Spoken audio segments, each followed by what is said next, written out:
essayer de faire court, mais c'est compliqué avec un tel sujet.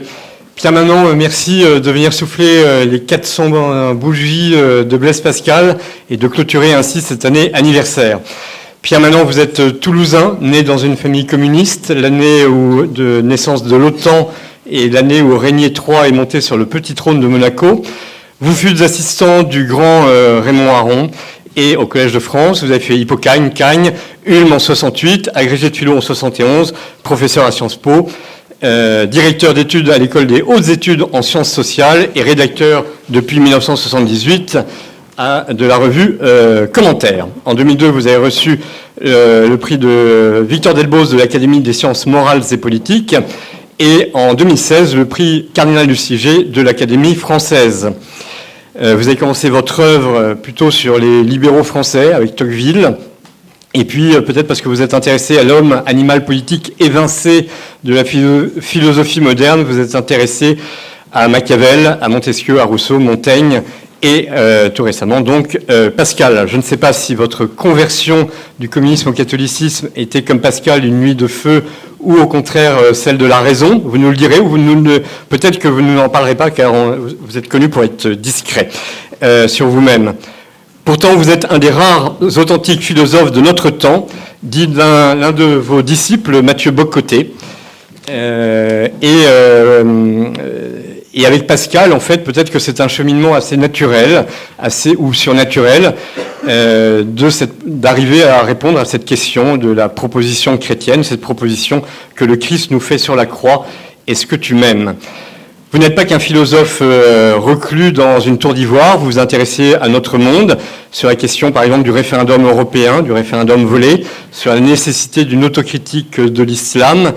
Vous êtes un esprit libre qui n'hésite pas à dénoncer le manque de liberté de l'université, mais aussi l'imposture du rapport de la SIAZ qui, dites-vous, a pour but d'affaiblir l'Église de l'intérieur. Avec Pascal, à l'inverse, vous nous renforcez, vous nous confirmez dans la foi, à moins que ce soit Pascal lui-même qui nous confirme dans la foi. Ce n'est pas une critique, mais souvent dans le livre, en fait, on ne sait plus si c'est vous qui parlez ou si c'est Pascal, parce que c'est assez beau, votre écriture se confond avec celle de Pascal. Et si, j'insiste. Je suis sûr que non. Alors, peut-être pas le style, certainement pas, mais au moins la pensée, en fait, je pense que vous faites à un moment donné avec celle de Pascal. Et en tout cas, vous le connaissez bien. Et cet ouvrage est très pédagogique. Je dis ça pour les gens qui auraient peur en fait du sujet. C'est très pédagogique, c'est très bien fait. Vous nous prenez par la main en fait avec parfois des citations répétées 3, 4 fois, qui sont décortiquées mot à mot, qui sont expliquées, qui nous permettent de les digérer. Et puis il y a un petit artifice imaginatif que je trouve intéressant, c'est l'anachronisme des penseurs qui dialoguent entre eux en fait dans un espèce d'Olympe imaginaire intellectuel. Et donc on a Épictète par exemple né avant notre ère qui répond à Pascal ou Pascal qui répond à Rousseau. Et on voit Machiavel débattre avec Montaigne ou Saint-Anselme. Et au milieu de tout ça, Pascal se détache de manière singulière, peut-être parce que la proposition chrétienne est elle-même à la fois universelle et singulière. Pascal nous bouleverse, nous bouscule, secoue et nous renvoie brutalement à notre grandeur en devenir et notre misère constatée, à notre rapport à Dieu. Et puis en fait, voilà, pour les gens qui seraient là, des martiens ou des incultes, mais je pense qu'il n'y en a pas dans la salle, petit rappel de Pascal, qui est Pascal, ce n'est pas uniquement un billet de banque disparu hélas, un billet de banque français, c'est aussi un honnête homme au sens XVIIe, un touche-à-tout. Il est à la fois physicien, mathématicien, philosophe, théologien. L'auteur de la célèbre phrase « Le cœur a ses raisons que la raison ne connaît point », phrase que vous ne citez pas d'ailleurs dans le livre. Il est précoce puisqu'à l'âge de 16 ans, il écrit l'essai pour les coniques. Et ado, il n'est pas arrivé sur un écran de téléphone, mais invente la première machine à calculer. Il est scientifique, voilà, de manière assez incroyable. Il fait des expériences sur la pression atmosphérique. Il écrit un traité sur le vide, invente la presse hydraulique, la seringue et perfectionne le baromètre de Torricelli. Et en mathématiques, invente la théorie des probabilités, ce qui donne, ou en tout cas la perfectionne, ce qui donne les stats, ce qui est un très mauvais souvenir pour moi. Après avoir failli mourir en 1654 dans un accident de voiture à cheval, et avoir vécu une expérience mystique, Pascal décide de se consacrer beaucoup plus à Dieu et se retire à Port-Royal, le temple du jansénisme. Les conceptions philosophiques et religieuses de Pascal sont rassemblées dans 2 ouvrages. Tout d'abord, les Provinciales, 1656-1657, qui est un ensemble de 18 lettres écrites pour défendre le janséniste Antoine Arnauld face aux jésuites, et puis les fameuses Pensées, qui, elles, sont une défense du christianisme face aux athées. Pascal, c'est un peu comme le gaullisme ou le péronisme, tout le monde s'en revendique après coup. Les romantiques du XVIIIe, même Nietzsche, les modernes ou les tradis cathos, et même Eric Villani récemment, et puis même le dieu Bourdieu que vous ne mentionnez pas, mais auquel vous faites allusion.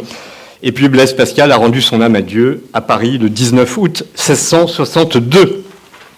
Voilà pour la biographie, qui, comme la bibliographie, est un peu absente de votre livre, parce que, en fait, ce n'est pas du tout votre sujet.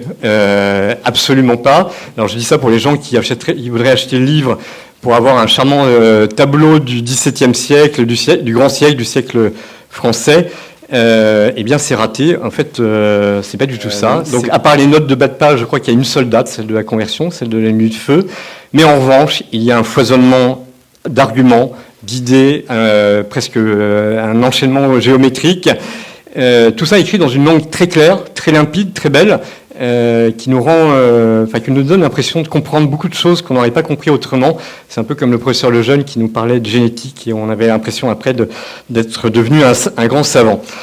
Au-delà de l'analyse de la pensée de Pascal, il y a des grandes découvertes. Enfin, pour ma part, dans votre livre, la découverte que, selon vous, le XVIIe, le siècle français n'est pas si chrétien que cela. Ce n'est pas le parti des dévots qui triomphe, ce serait peut-être plutôt les athées. Peut-être parce que les athées ont toujours triomphé dans le monde, quelle que soit l'histoire. Ce qui le rend très actuel. Selon votre expression, l'Europe actuellement cherche à se débarrasser de l'encombrant christianisme par un baptême de l'effacement. Autre choc important pour moi, la critique si actuelle des jésuites, non pas sur le plan politique comme on pouvait s'y attendre, mais sur le plan de la pastorale. La pastorale au détriment de la foi exigeante et dogmatique. Cette attaque semble d'une actualité frappante sous le règne d'un pape jésuite, qui est le pape d'Amoris Laetitia, et en même temps du motu proprio, du todos todos. Parmi les grandes secousses subies par le lecteur, il y a aussi la démonstration très pascalienne d'une remise à sa place de la raison. Alors ça aussi c'est perturbant, mais finalement Pascal a peut-être raison, la raison est inférieure au dogme et au mystère. Quant au célèbre Paris, vous le dépoussiérez, vous nous évitez des contresens qu'on a pu tous faire quand on était étudiant. Et je laisserai les lecteurs lire les développements très clairs et très passionnants sur les 3 ordres, sur la géométrie, sur le parti du roi, sur les Juifs, sur les 2 alliances, sur la pénitence, canal de la grâce, qui place, et les magnifiques paraphrases de l'Écriture, comme celle de Gethsémani, qu'il faut relire pendant le carême, qui place peut-être Pascal parmi les grands auteurs de l'école française de spiritualité, comme Bérulle, Bossuet ou Fénelon. Alors, votre analyse de la construction de la pensée, en fait, pose la question de la proposition chrétienne. La seule question qu'on devrait tous se poser, cette proposition que Pascal reformule, dites-vous, au sens d'équation, mais aussi de choix, apparaît, et à mon avis c'est le but du livre, d'une actuelle gravité, d'une urgence qu'il convient de saisir pour peut-être se ressaisir et choisir l'infini. Le grand philosophe Basile de Kock disait « La vie, c'est comme une soirée. L'important, c'est pas qu'elle commence bien, c'est l'after. » Nul plus que Pascal, estimez-vous, page 125, n'a été sensible à l'étreinte du monde, à sa morsure, et nul n'a plus impitoyablement percé à jour nos fuites et nos feintes. L'amour est devenu un sentiment quasi démocratique, alors que, comme vous le rappelez, et comme Pascal surtout le rappelle, c'est une vertu qui exige la volonté, qui n'est pas naturelle. Alors j'avoue que le lendemain d'avoir lu ces pages dans le métro, ça m'a rassuré en fait, de me dire que c'était pas tout à fait naturel d'aimer mon voisin de métro. Donc pour analyser votre analyse, pour savoir si Pascal a raison de rejeter la raison, si le pape a bien lu et bien compris Pascal, si Pascal me sauve dans le métro, je vous propose, selon notre principe, d'être interrogé par 3 lecteurs, 3 paroissiens, qui sont des passionnés de Pascal à divers titres. Tout d'abord, Paul, qui est notre historien, essaiera avec vous de replacer Pascal dans le contexte de ce siècle français, ce grand siècle, qui n'est peut-être pas si chrétien. Ensuite, Pierre-Alexis, étudiant à l'excellent Institut de philosophie comparée, donc qui est thomiste, vous demandera de replacer les pensées dans l'évolution de la pensée occidentale, et donc Pascal face à Dieu. Et enfin, notre inénarrable juriste levantin, Jean, s'il arrive, vous demandera en quoi Pascal peut nous aider, hic et nunc, dans la République macronienne où nous sommes, si le pape a eu raison... Si le pape a eu raison d'écrire sa lettre apostolique, si une béatification est à l'ordre du jour, et en quoi Pascal peut nous parler alors que la France est au bord de la guerre, que l'intelligence artificielle risque de nous grand remplacer, que Michel Sardou regrette d'avoir été vacciné, que le rapport PISA montre que nous sommes devenus nuls en maths, et que c'est bientôt Noël, enfin surtout les soldes. Ce livre est limpide. C'est un limpide parcours dans une réflexion complexe. Donc merci monsieur pour ce livre dense, passionnant, bouleversant, car exigeant, un livre qui en fait est à l'image de Pascal. Pascal qui dit, vous le citez, page 279, comment tant d'hommes sont-ils indifférents à leur mort alors que le moindre froissement d'amour-propre nous bouleverse. Nous partageons avec Pascal cette grande tristesse de voir nos contemporains, nos frères comptant pour rien, non plus se bousculer et se passionner pour une place à la cour de Versailles, un duel ou un jeu de dés, mais pour des soldes de fringues, des jeux ou des séries télé, sans jamais se poser la seule question qui compte, celle de Dieu, celle de notre salut éternel. Finalement, peut-être que rien n'a changé entre nous et le siècle de Louis XIV. Il y a toujours un athée qui sommeille en nous. Aujourd'hui, comme sous Louis XIV, comme depuis Adam, les hommes se passionnent pour le néant et ne savent pas qu'ils sont malades. C'est peut-être l'immense découverte, l'apport de ce livre. Pascal insiste sur cette offre, cette proposition chrétienne, le seul vrai cadeau de Noël. Nos âmes sont malades et nous ne le savons pas. Nous croyons bien vivre, avons le sentiment d'aimer tout le monde, alors que nous n'aimons que notre moi haïssable, et que ce n'est qu'en prenant le remède que nous prenons conscience de nos maux. Ce n'est qu'en recevant le Christ, le Dieu, le Verbe incarné, que nous avons conscience de notre néant. En refermant ce livre lumineux et éclairant, puisse notre rapport à Dieu avoir changé, s'être approfondi et permis cette incroyable rencontre entre ce que Pascal désigne comme l'inconnu de notre âme, nous-mêmes, et celui qui est l'inconnu suprême avec une majuscule. Puissions-nous tous, en cet avant, dans la tension entre Adam et Jésus, entre la pesanteur et la grâce, passer vers la nuit de Noël, passer de la nuit de la foi à la nuit du feu, passer du néant au nouvel Adam, la nuit du feu du Seigneur qui vient. Bonsoir monsieur. Bonsoir. Merci d'avoir accepté l'invitation du Cercle Saint-Honoré pour parler de votre dernier livre. Merci de m'inviter. Pour rebondir sur l'introduction d'Arnaud, cette nuit de feu, la nuit de feu de Pascal, est-ce un mythe, une extrapolation de Pascal, ou est-ce une réalité historique qu'on peut recouper avec diverses preuves? Tout indique que c'est une expérience. C'est une expérience. Je ne suis pas sûr qu'on puisse l'appeler une expérience mystique. Si l'on entend par mystique une expérience qui place l'homme, les perceptions de l'être humain, au-dessus, en quelque sorte, du régime ordinaire de la vie humaine. Expérience qui se traduirait par des visions, on entend des paroles venues du Seigneur.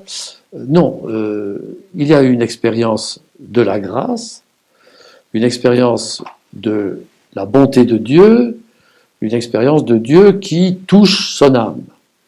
Ce n'est pas, proprement parlé, une expérience mystique. En somme, c'est l'expérience de chaque chrétien, dès lors qu'il fait vraiment l'expérience de la grâce et de son rapport à la grâce. Alors, c'est une expérience que Pascal a,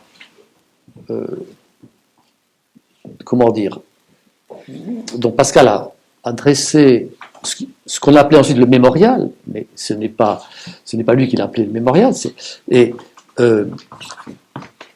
Donc en indiquant le jour, la date, l'heure, la durée de cette expérience, et par comment dire, un montage de citations de l'Ancien et du Nouveau Testament, il a rassemblé toute l'histoire sainte, toute l'histoire du salut, comme une expérience qui est en quelque sorte accessible à chaque être humain, en l'occurrence à Blaise Pascal, dans le moment où il perçoit avec reconnaissance que Dieu ne l'a pas abandonné, que Dieu l'aime, et donc son soupir, sa demande, sa supplication, c'est de n'en être jamais séparé. Il l'a retrouvé et il prie pour n'en être jamais séparé. Donc, il faut bien voir que Pascal n'est, d'une certaine façon, Pascal n'est pas un mystique. Il n'est pas dans la catégorie de Thérèse d'Avila, Saint Jean de la Croix et d'autres, même les mystiques du XVIIe siècle. C'est un chrétien ordinaire. Pascal lui-même n'est pas ordinaire par ses talents, par son génie, mais comme dans son rapport à la religion, c'est un chrétien ordinaire, simplement qui éprouve et qui comprend et qui explique les expériences élémentaires de la foi avec une clarté, une force et une intensité tout à fait singulière. Donc, Pascal, ce dont parle Pascal, c'est de la vie chrétienne dans ce qu'elle a de plus élémentaire. Et ce qu'elle a de plus élémentaire, c'est ce jeu mystérieux et comment dire, qui contient tout, le jeu de la liberté et de la grâce. Et c'est cela, donc dans le texte dit le mémorial, Pascal témoigne d'avoir fait l'épreuve de la grâce de Dieu. Voilà. Et toute la comment dire, la manière dont Pascal résume la vie chrétienne, il la résume comme expérience de la grâce et comme expérience renouvelée de la grâce. C'est-à-dire que si la grâce est ce qui doit être renouvelé à chaque instant, faute de quoi elle se perd. Donc, la seule vie chrétienne qui soit une vie chrétienne, c'est une vie où constamment la liberté garde son attache à la grâce. Alors, quand on le dit comme ça, on a l'impression en quelque sorte d'une vie extraordinaire. Mais pour Pascal, c'est en réalité la vie de tous les chrétiens dès lors qu'ils ont compris le cœur du christianisme, qui est l'expérience continuée et renouvelée de la grâce de Dieu, grâce d'une union que l'être humain est toujours exposé, dont l'être humain, chaque être humain est toujours exposé à se délier en quelque sorte. Donc, ne pas en être séparé. Que je n'en sois pas séparé, telle est la prière, je dirais, la prière la plus raisonnable, la plus urgente de chaque chrétien, parce qu'il est si facile d'en être séparé. D'un point de vue extérieur, la grâce de Pascal et son lien avec Dieu, elle peut apparaître par les miracles. Il y a quelques miracles qui se sont produits et qui ont pu aussi amener Pascal à être convaincu de la grâce. Alors, c'est une très grande question, la question des miracles au XVIIe siècle, parce que d'abord, c'est une question qui... les miracles sont contestés de deux côtés, du côté des réformés, parce que l'âge des miracles est passé pour eux, et du côté de la raison nouvelle, de la raison moderne, la raison des sciences, parce que c'est au XVIIe siècle que prenez Spinoza, Leibniz, Malebranche, est produite la conception du monde que l'on peut désigner comme la conception moderne des choses, c'est-à-dire le monde comme un enchaînement implacable, d'une certaine façon, des causes et des effets. Et dans cette représentation du monde, évidemment, il n'y a pas de place pour le miracle. Alors, ceux qui pensent que le monde est un enchaînement de causes et d'effets peuvent croire qu'il y a un Dieu. Et dans ce cas, ils disent que Dieu a créé le monde selon des lois, et donc, pour Dieu qui a créé le monde selon les lois de la causalité, ce serait rompre avec ses propres lois que de faire des miracles, en quelque sorte. Bon. Donc, évidemment, l'Église catholique n'admet pas cette doctrine.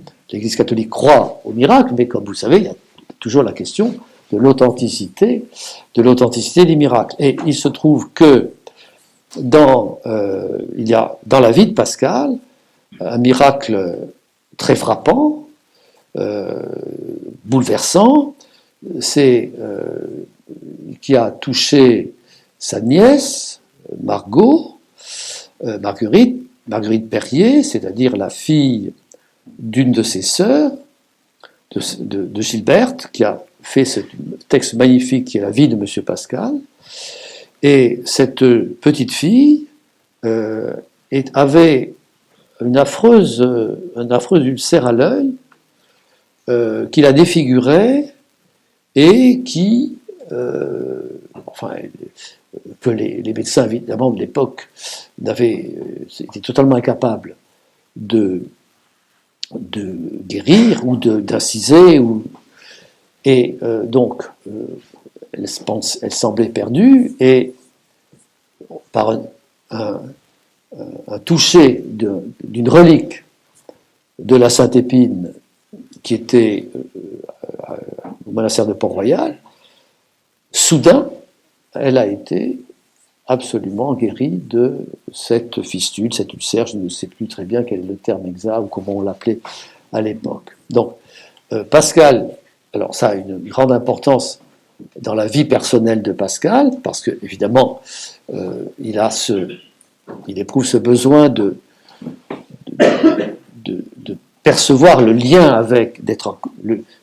avec la volonté de Dieu, le sentiment de ne pas être abandonné par Dieu, mais aussi, évidemment, dans les grandes disputes autour de Port-Royal, il a eu le sentiment là qu'en dépit de l'hostilité de l'Église, de l'Église institutionnelle, de l'archevêché de Paris, de Rome, à Port-Royal, Dieu lui-même, en guérissant sa nièce, donnait en quelque sorte un signe d'approbation ou de faveur à Port-Royal.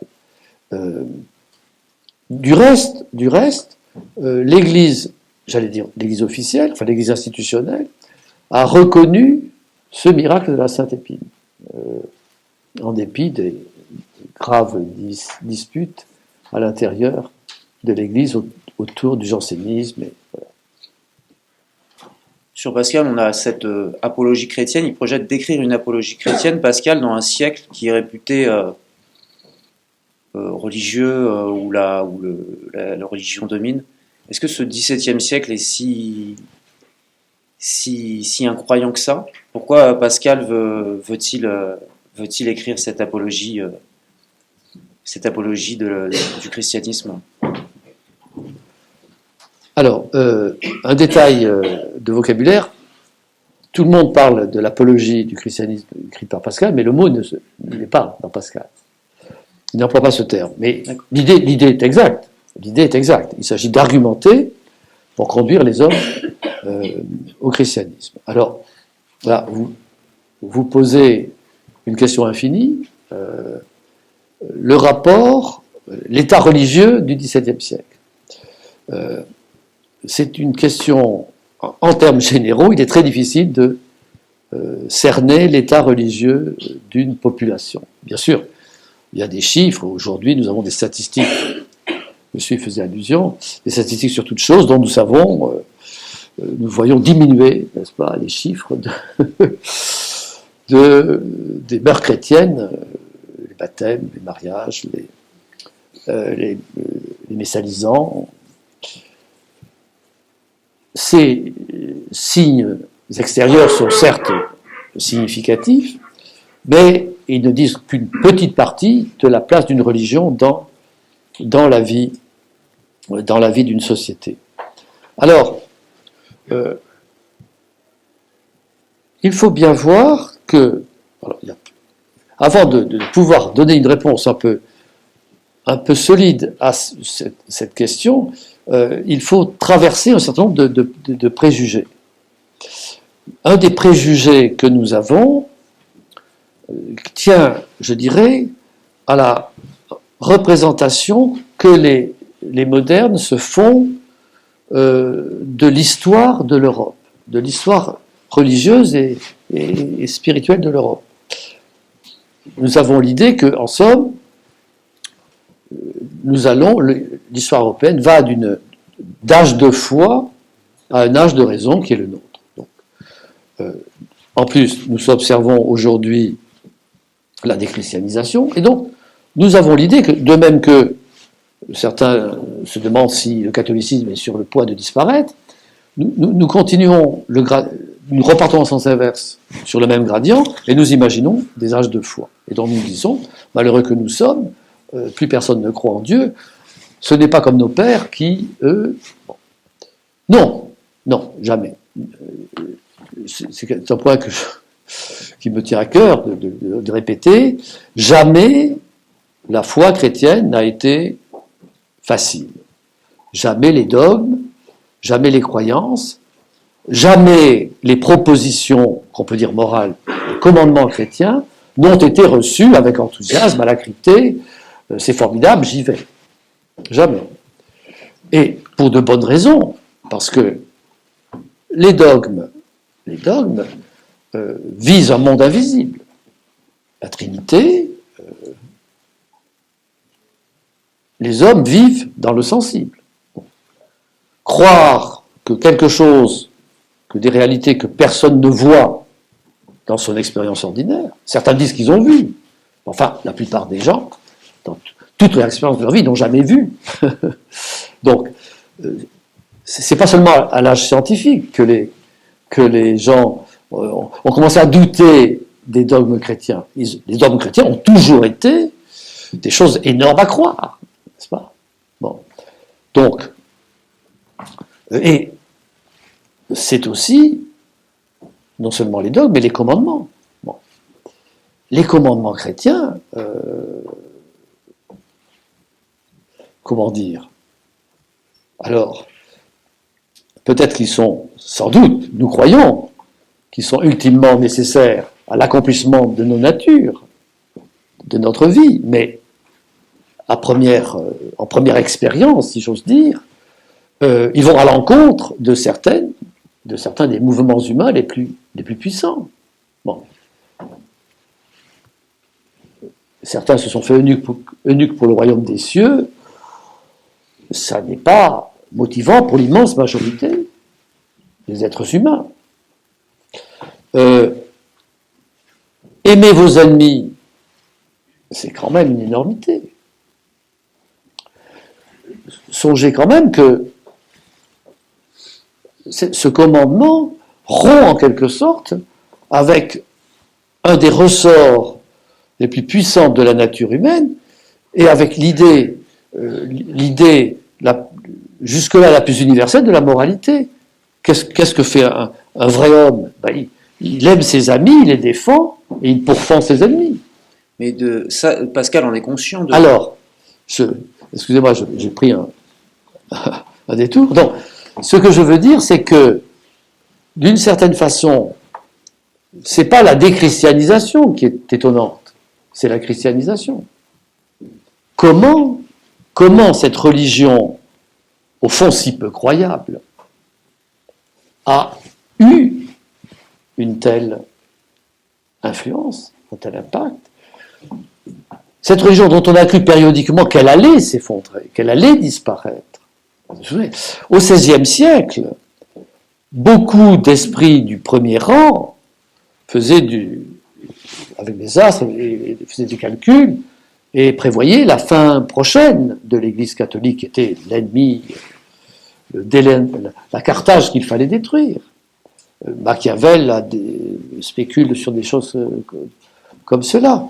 Donc, il ne faut pas penser que nous vivons sous le gradient que la philosophie, je dirais, progressiste, qui est progressiste parce qu'elle s'appuie sur la notion du progrès comme passage du règne de l'imagination religieuse au règne de la raison scientifique. Bon. Cette représentation est très trompeuse, Il y a toujours eu des athées, il y a toujours eu des raisons d'être athée, et il faut croire qu'il y avait aussi des raisons de ne pas l'être. Mais, alors, le XVIe siècle est un siècle où c'est un siècle très difficile à évaluer, parce que c'est un siècle où, comme vous savez, on redécouvre les textes des maîtres latins et grecs. Qu'est-ce que ça veut dire par rapport à la religion?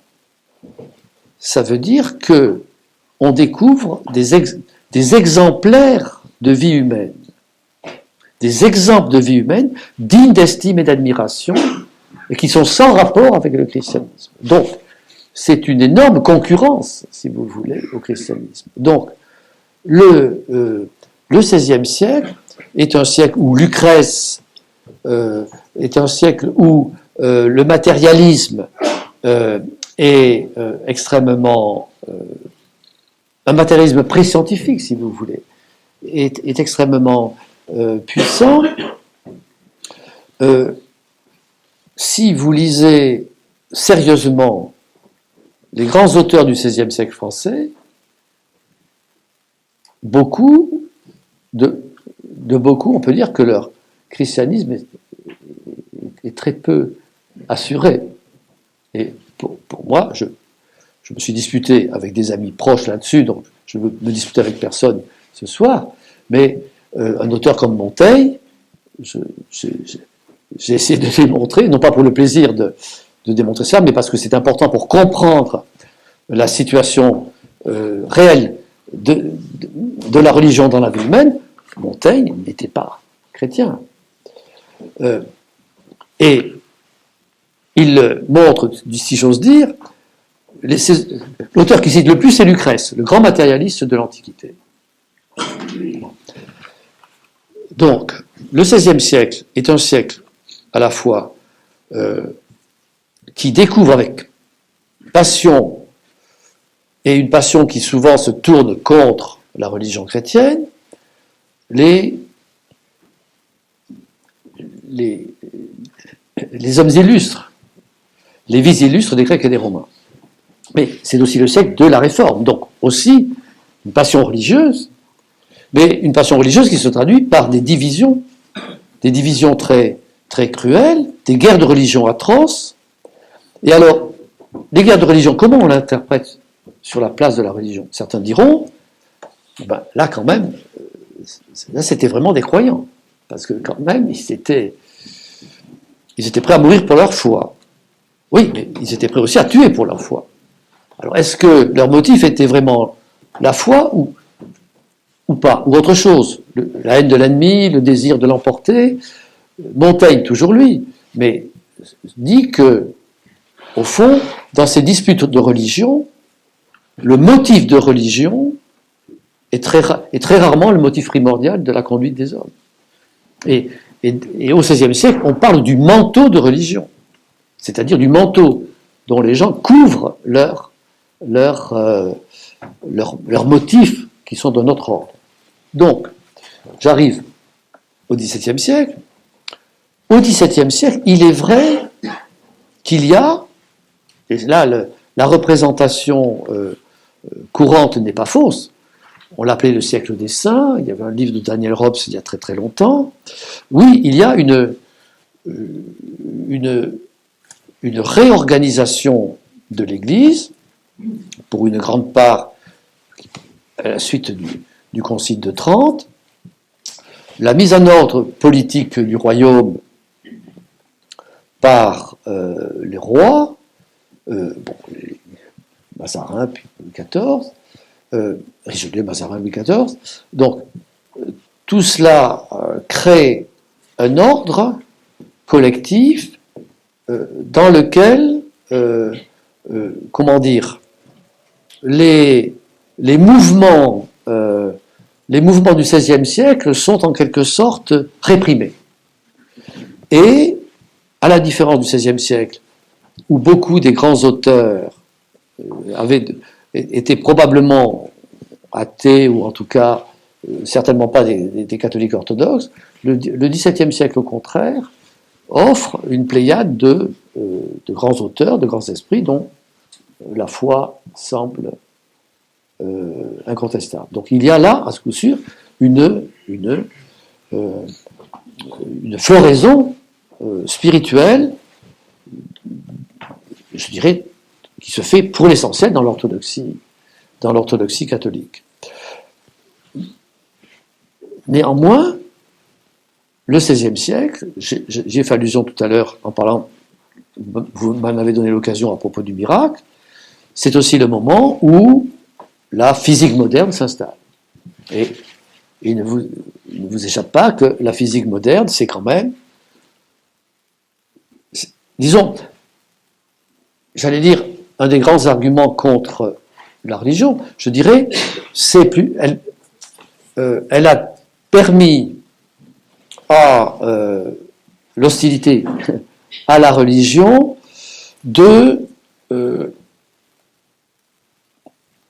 elle a donné la conviction à ceux qui étaient sceptiques ou réticents à la religion qu'il y avait une alternative très convaincante à la thèse de la création, n'est-ce pas?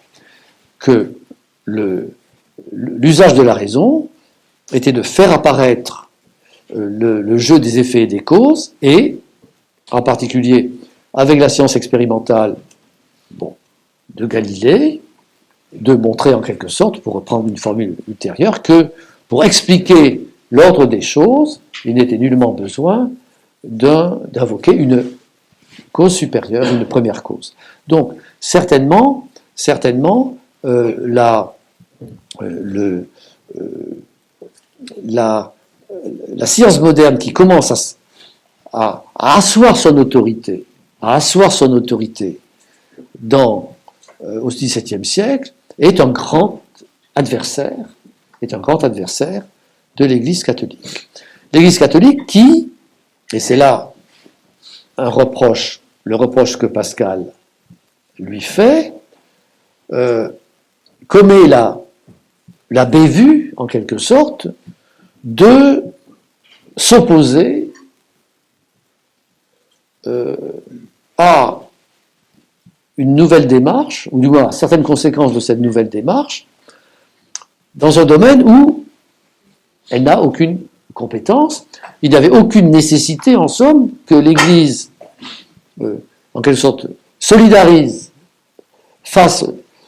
rende sa foi solidaire de théories physiques héritées plus ou moins du monde païen, d'Aristote interprétées justement ou pas, pour contester Descartes, Galilée.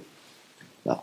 Et Pascal dit à l'Église que, en somme, cette grande question de l'ancien et du nouveau, parce que à partir du XVIIe siècle, on peut dire que ça devient quand même un ressort de la vie sociale, de la vie intellectuelle, la polarité entre l'ancien et le nouveau. Et Pascal dit à l'Église, en somme, elle le dit en particulier dans les provinciales, que sur le rapport de l'ancien et du nouveau, elle a tout faux. Parce que là où elle aurait dû être ouverte au nouveau, la science physique, parce qu'elle n'avait aucun intérêt engagé dans la science physique, elle s'est opposée, elle a entravé. Mais en revanche, en matière de théologie, où elle était tenue d'être attentive au dépôt de la foi et de garder le sérieux, les maximes, comme dans le langage de Pascal, les maximes sévères du christianisme authentique, là, elle s'est laissée aller aux innovations jésuites. Donc, Alors, qu'est-ce qui explique la complaisance des jésuites vis-à-vis des vices de la société? Parce que quand on lit le Père Boni, on est quand même étonné de ce qu'il nous raconte sur son rapport à la morale vis-à-vis des jeunes filles qui peuvent... Pourquoi les jésuites sont aussi complaisants? Parce que ce sont des confesseurs. Non, mais j'imagine que c'est cela qu'ils vous répondraient. Alors, bon. Mais c'est ce que Pascal leur reproche tout. Oui. Non, mais, alors, si vous voulez, il y a une question, et là encore, excusez-moi, je fais toujours des détours, il y a une question qui préoccupe beaucoup tous les auteurs de cette époque, depuis le XVIe siècle, depuis Machiavel. C'est le fait qu'il y a une énorme distance, c'est le langage de Machiavel, tanto discosto, dit-il, un si grand écart entre la manière dont les hommes vivent et la manière dont ils disent qu'ils devraient vivre. C'est un problème pour les croyants et les non-croyants. Comment on fait, comment on se débrouille avec cette distance que tout le monde, dans toutes les époques, à des degrés divers peut-être, mais que tout le monde a constaté. Donc, ce problème qui se pose à toutes les sociétés,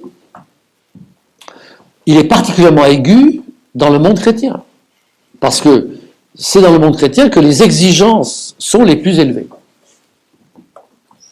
Donc, ceux qui sont chargés d'administrer la grâce, car au fond, c'est cela, l'institution ecclésiale, comme institution comme institution sociale. Le rôle de l'institution ecclésiale, c'est de conduire les fidèles au salut en administrant la grâce, c'est-à-dire en discernant l'œuvre de la grâce dans les âmes, et aussi, évidemment, en réprimandant, corrigeant,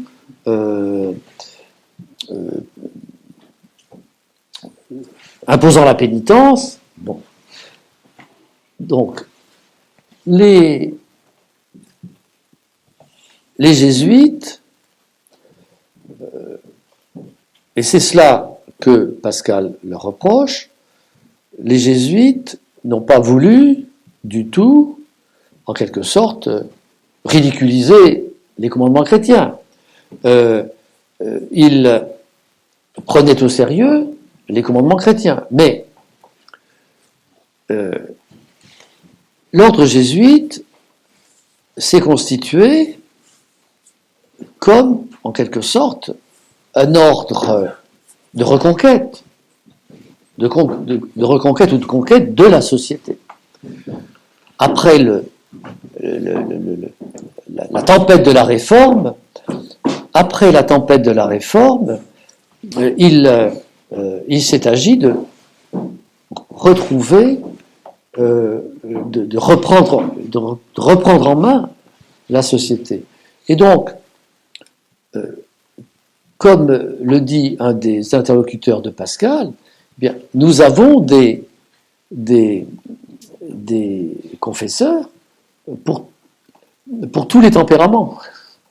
Nous avons des confesseurs sévères pour ceux à qui cela peut être utile, et des confesseurs indulgents pour ceux qui ont besoin de cette indulgence.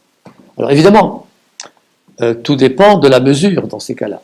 Et évidemment, Pascal, dans les provinciales, et beaucoup on le lui a reproché évidemment, il prend les exemples les plus frappants, les plus scandaleux, si on peut dire. Mais la question n'est pas simplement une question de dosage de la sévérité et de l'indulgence. Le problème de ces confesseurs, de ces casuistes, c'est que leur façon... D'abord, donc, c'est que ils veulent garder leur pouvoir sur les consciences. Ils veulent garder leur pouvoir sur les consciences. Donc, ils veulent pas, ils veulent ils ne veulent pas que même les plus indifférents ou les plus réticents à la religion chrétienne s'en aillent. Donc, ils sont prêts à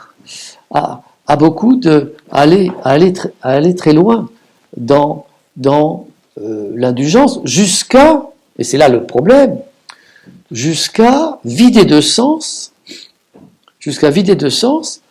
la notion de péché et à rendre inintelligible, en fait, l'action humaine. Parce que ils ont, et le noyau de cette démarche, c'est ce qu'ils appellent la direction d'intention. Et la direction d'intention, c'est en effet quelque chose qui est très, très pervers, n'est-ce pas ? Parce que, bon, bien sûr, le directeur doit diriger la conscience de la personne dont il prend soin. Mais ce que opère l'idée de la direction d'intention, c'est que vous pouvez en somme commettre l'acte auquel vos passions vous poussent en dirigeant votre intention dans une autre direction, dans une direction permise. Alors l'exemple, évidemment, c'est le duel, parce que c'était un grand sujet à l'époque, le duel, qui faisait des ravages dans l'aristocratie. Bon. Et le roi interdisait formellement le duel. Et les confesseurs jésuites, et peut-être pas seulement jésuites, mais enfin c'était les jésuites qui avaient en quelque sorte, qui fournissaient les critères des confesseurs. Les jésuites disaient en somme aux hommes qui vivaient selon le point d'honneur. Bon. Si vous êtes offensé par quelqu'un qui vous a manqué de respect, bon, vous le défiez, vous le transpercez. Bon. Ce n'est pas autorisé, ce n'est pas permis, c'est un crime, bien sûr. Mais ce qui ne vous est pas interdit, c'est de restaurer votre honneur. Donc, si, lorsque vous commettez l'acte coupable, vous dirigez votre intention sur le propos de sauver votre honneur, qui en soi n'a rien de coupable, eh bien, bon, vous pouvez tout de même échapper à la condamnation. Bon, il est clair que là, il y a quelque chose qui ne va pas. Bon, parce que là, ce n'est pas du tout ainsi que la liberté humaine fonctionne, n'est-ce pas ? Parce que si on tue pour venger son honneur, on a voulu tuer. Donc l'acte réside dans le meurtre. Et ce n'est pas parce que vous vous dites, finalement, c'était pour une bonne cause que j'ai commis cet acte. Donc, Pascal est peut-être injuste, en un certain sens, historiquement. Peut-être que les provinciales donnent une image chargée, comme on dit aujourd'hui, des jésuites, mais sa critique n'est pas simplement une critique sociologique. Sa critique touche profondément une compréhension de l'action humaine qui est complètement faussée, tout simplement pour ne pas déplaire à la volonté tout de même, déréglée de ceux à qui il s'adresse. Et si j'essaie un peu dans le livre d'y faire allusion, les défauts que Pascal discerne dans la démarche jésuite, c'est quelque chose qui va se généraliser dans la psychologie moderne. C'est-à-dire que on va on va cesser de considérer les actions humaines pour ce qu'elles sont, pour ce que les gens font vraiment, en les rattachant à des opinions adventices en quelque sorte.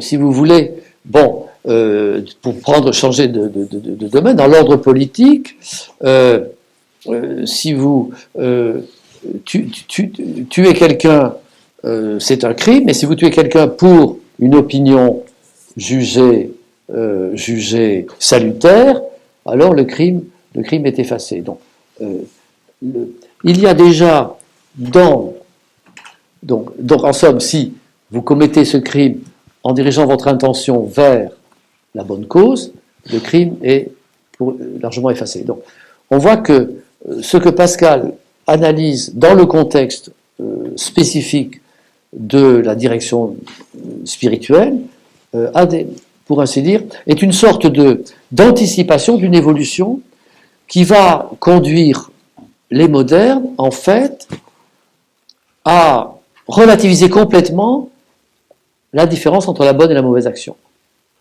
Parce que on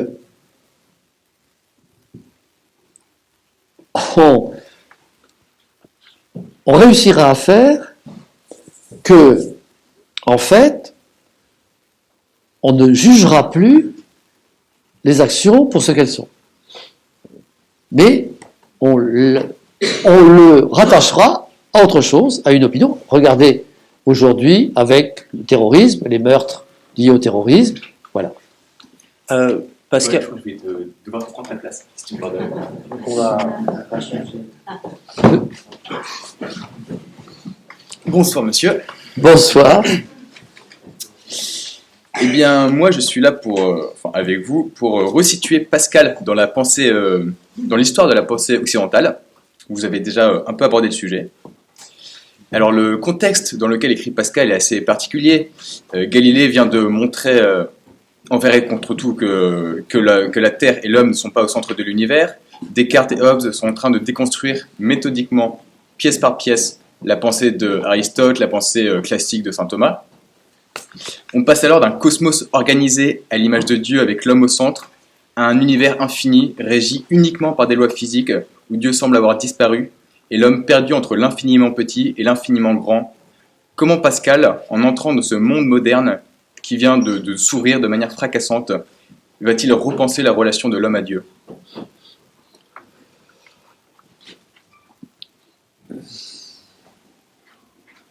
Il faut... votre présentation est tout à fait exacte, mais cette idée que l'on passe d'un monde où l'homme était au centre à un monde où l'homme est perdu dans des espaces infinis, c'est vrai du point de vue de la représentation de l'espace, si vous voulez. Mais ce n'est pas vrai du tout du point de vue le plus important, le plus profond, c'est-à-dire que dans le monde ancien, l'homme n'est pas du tout au centre. C'est Dieu qui est au centre. Et la vie humaine prend son sens par le rapport à Dieu. Et dans le nouveau monde, l'homme est perdu dans les espaces infinis peut-être, mais la référence de ce monde, c'est le moi. Descartes nous installe dans le jeu. C'est à partir du jeu et du moi, là, les deux ne se recouvrent pas, mais c'est toute la philosophie moderne, d'une certaine façon, part de cet être qui dit je, et qui dit je me rapporte au monde, le monde, qu'est-ce qu'est le monde pour moi, qu'est-ce que je perçois du monde, et d'une certaine façon, le monde moderne, loin de,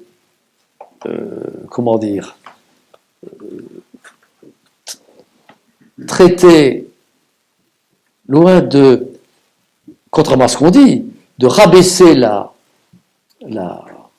l'orgueil humain, d'une certaine façon, lui donne une libre carrière. Une libre carrière, parce que c'est à partir du moi humain que les modernes vont construire le nouvel ordre. Donc, si vous voulez, il y a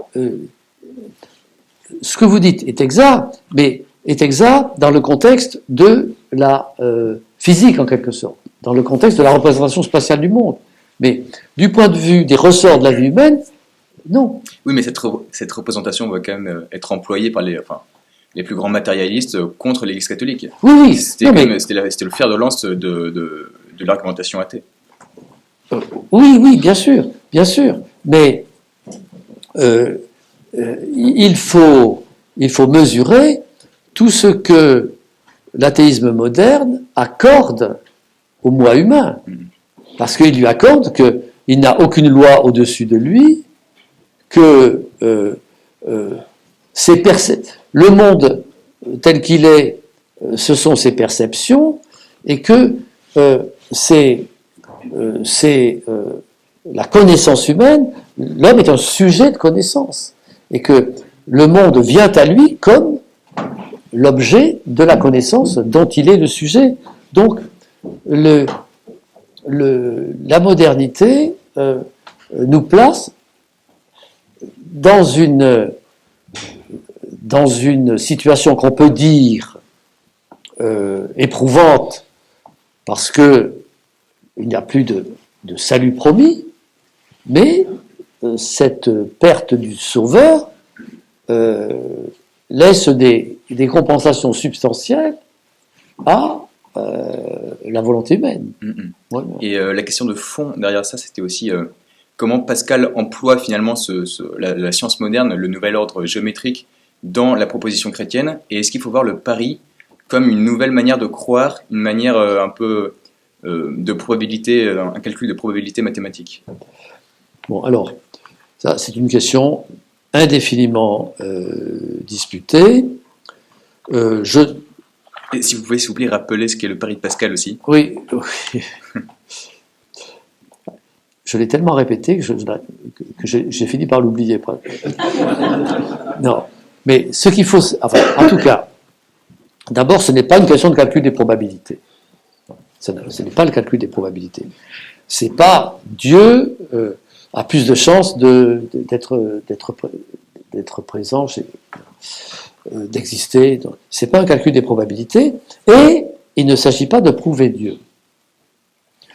Le problème de Pascal, c'est pour ça que son rapport aux preuves est très différent de celui d'autres penseurs chrétiens. Le problème de Pascal, c'est pas de prouver Dieu, parce que ultimement, Dieu ne se prouve pas, ne peut pas se prouver. Il peut pas se prouver pourquoi? Parce qu'il est infiniment au-dessus de l'entendement humain, au-dessus de la raison humaine. Donc comment la raison pourrait-elle jeter un grappin, si j'ose dire, sur Dieu, pour atteindre Dieu? Donc, dit incompréhensible que Dieu soit, incompréhensible qu'il ne soit pas. Bon, voilà ce que peut dire la raison pour Pascal. Mais le problème n'est pas directement la preuve. Le problème de l'être humain par rapport à Dieu, c'est son indifférence. Le problème, c'est l'indifférence.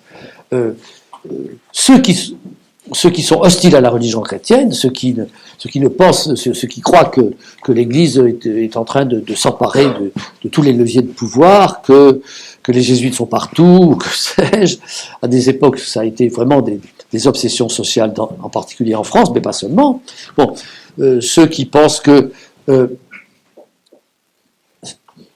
ils ont un rapport à la religion, mais même un rapport négatif, mais en somme, ils jugent que c'est important. Le problème, c'est ceux qui sont indifférents. Comment sortir les êtres humains de leur indifférence, qui est le péché universel, enfin, non seulement de la plupart des hommes, mais aussi de la plupart des chrétiens. Parce que la foi la teneur ordinaire de la vie d'un chrétien comprend des périodes de ferveur, mais combien de périodes d'indifférence pratique. Donc, il faut motiver l'âme, il faut motiver la volonté. Voilà. Donc, vous voyez, la raison ne peut pas. C'est au-dessus de ses prises. La raison a des arguments pour Dieu. On peut argumenter en faveur de l'existence de Dieu. Mais on peut aussi argumenter en défaveur. Donc, il y a des raisons d'un côté, des raisons de l'autre, comme presque toujours avec la raison et les problèmes humains. Donc, la raison ne peut pas décider. Donc, alors qu'est-ce qui reste si la raison ne peut pas décider? La volonté. La volonté. Quel est le ressort de la volonté? Le désir d'être heureux. Tous les hommes désirent être heureux. Ça, c'est, au moins, c'est une chose dont on est sûr et dont tous les hommes sont sûrs. Comme dit Pascal, tous les hommes désirent être heureux, même ceux qui vont se pendre. Et donc, alors, on dit, quand même, si vous voulez être heureux, et vous voulez être heureux étant humain, vous avez là une proposition de bonheur. Le christianisme, c'est une proposition de bonheur. Comme dit Pascal, qui manie beaucoup l'infini, une infinité de vies infiniment heureuses. Dans le langage de la publicité aujourd'hui, on dirait que c'est une proposition difficile à refuser. Bon, évidemment, on le refuse parce que là, vous me dites, ça c'est vous qui me le dites. Mais bon, moi j'ai mon fauteuil, j'y suis bien. Vous me proposez un chemin vers un bonheur infini, mais bon, j'ai pas envie de lâcher mon fauteuil.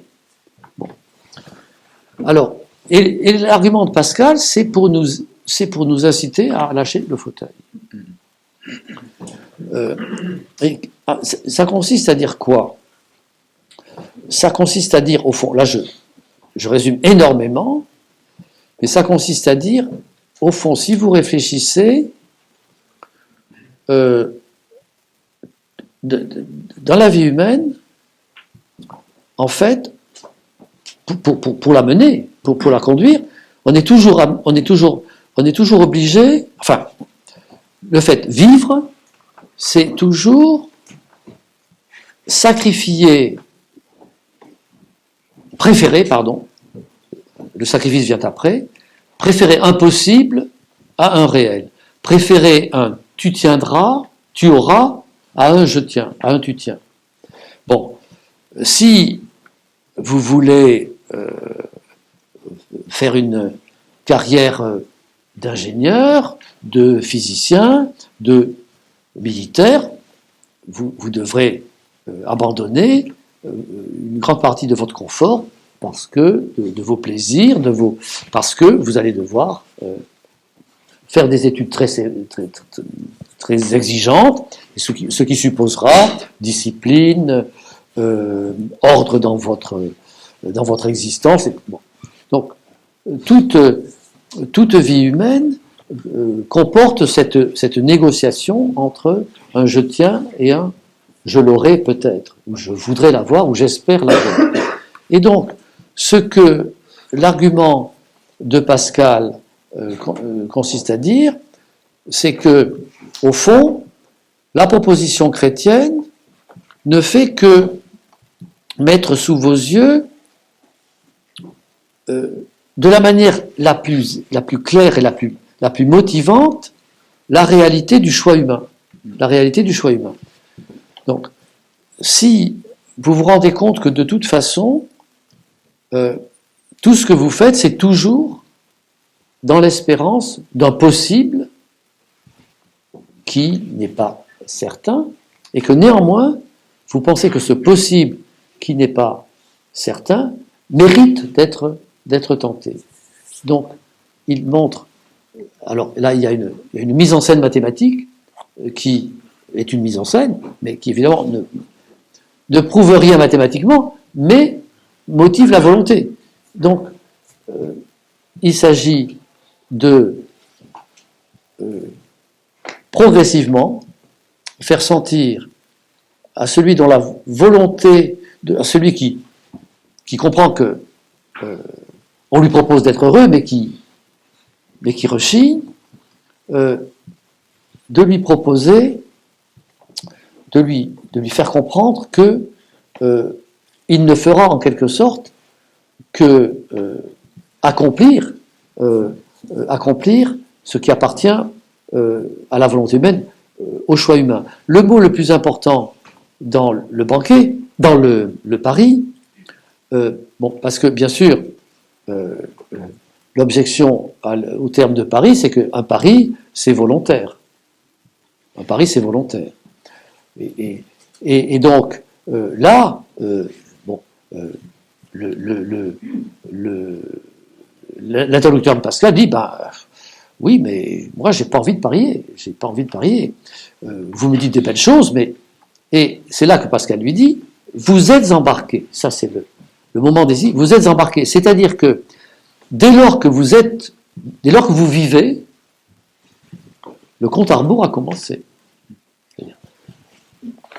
Vous dépensez une quantité de vie finie, votre vie de toute façon, même si elle est longue, elle est courte. Donc si j'ai bien compris, en soi, Pascal met la volonté de chaque homme face à deux choix. Le choix certain mais fini d'une vie de concupiscence et le choix incertain mais infini du paradis. Et mathématiquement, le choix infini l'emporte nécessairement. Oui, on pourrait dire, si vous comprenez ce qu'est votre vie, vous comprendrez que déjà vous êtes engagé dans des paris finalement un peu médiocres. Parce que vous dépensez votre vie. Chaque seconde qui passe, vous le mettez, c'est une mise. Et pour des choses désirables, mais enfin, qui sont d'abord fugaces, qui se contredisent, qui sont décevantes, poussez ce mouvement jusqu'à son terme, et vous comprenez que vous devez vous tourner vers Dieu sans regarder en arrière. Alors, il y a un autre sujet qui m'a pas mal marqué. En fait, en tant que thomiste étudiant à l'IPC, j'ai été assez étonné du traitement que Pascal réserve à la loi naturelle. Il dit tantôt qu'elle existe, mais qu'on ne peut pas la connaître. Tantôt, il craint même en fait que la loi naturelle n'existe pas, qu'elle ne soit qu'une coutume.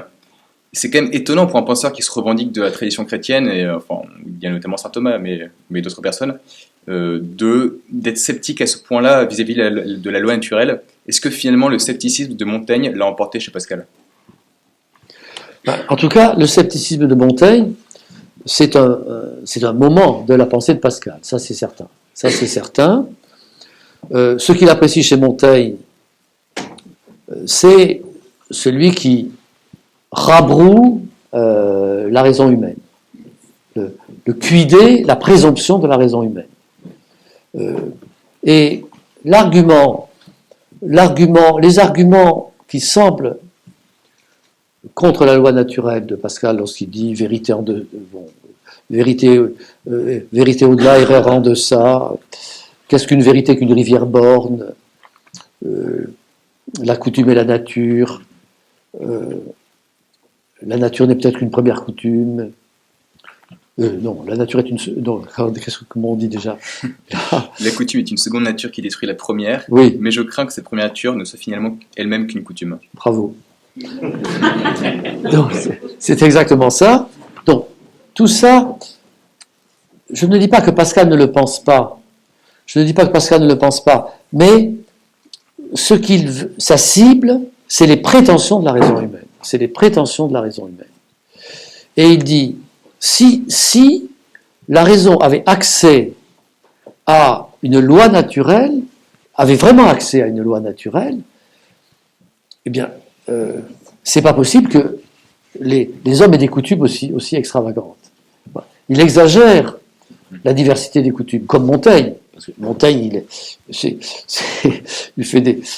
les exemples qu'il donne sont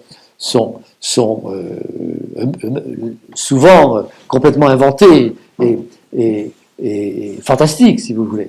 Mais donc, Pascal Pascal veut que... parce que pensez que avant Pascal, il y a Montaigne, et après Pascal, il y a la raison des Lumières, c'est-à-dire le projet de reconstruire le monde humain à partir de la seule raison. Et Pascal ne pense pas du tout que la raison soit à la hauteur pour guider l'action humaine. Donc, il rabroue la raison à l'aide de Montaigne, mais il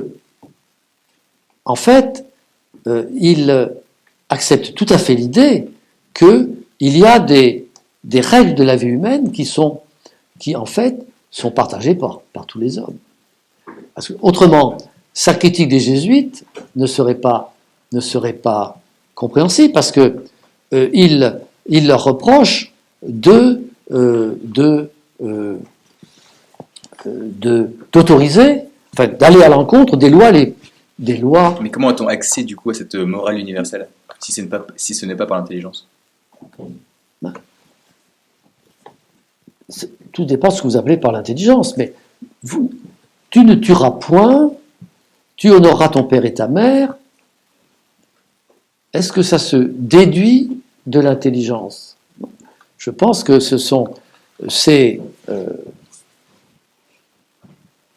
le phénomène... Par intelligence, je voulais dire raison. Même raison. En tout cas, je pense que dans la tradition chrétienne, on peut dire raison si vous voulez, mais c'est la conscience, c'est-à-dire qu'il y a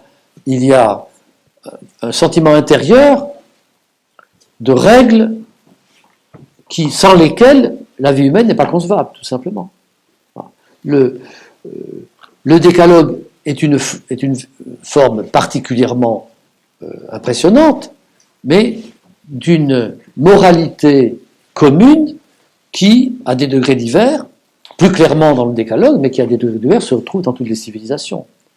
Et ça, Pascal ne le met pas en doute. Donc, il faut voir que à chaque fois, son argument vise des publics en quelque sorte différents.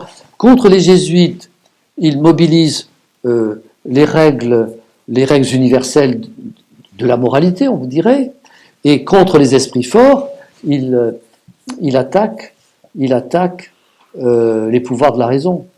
D'accord. Et alors j'aimerais parler un peu d'un contemporain de Pascal, à savoir Descartes, puisque c'est quand même deux scientifiques et penseurs éminents de leur temps. Vous reprochez dans ce livre à la science moderne de s'être alliée à l'ordre de la chair, à savoir la concupiscence. Donc vous reprochez à la science d'avoir voulu satisfaire les besoins primaires de l'homme, enfin les besoins plutôt sensibles de l'homme, plutôt que de servir la religion et l'ordre de la charité. Mais Pascal, est-ce qu'il n'a pas servi aussi ce projet, cette hubris de la science moderne de domination et de contrôle de la nature? Bon, je ne reproche rien à personne, mais non, mais là c'est un fait, je veux dire. On l'a compris tout de suite. Au début du XVIIe siècle,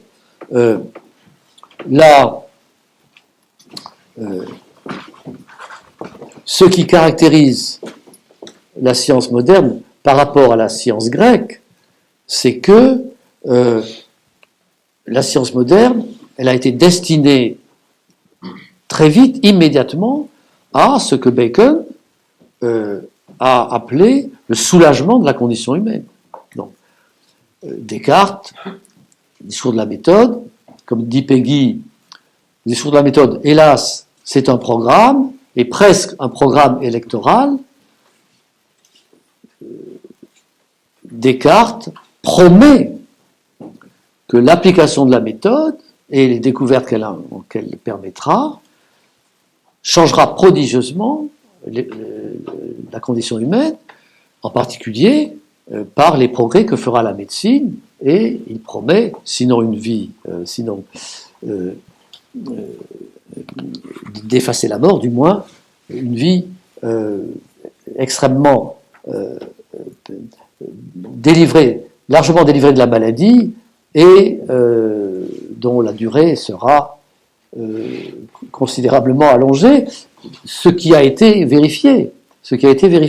Donc, ce que j'appelle, pour employer les termes de Pascal, l'alliance de la raison moderne et de la concupiscence, c'est simplement ce qu'on appelle la société et l'économie moderne. Le progrès. Le progrès qui nous est devenu, en quelque sorte,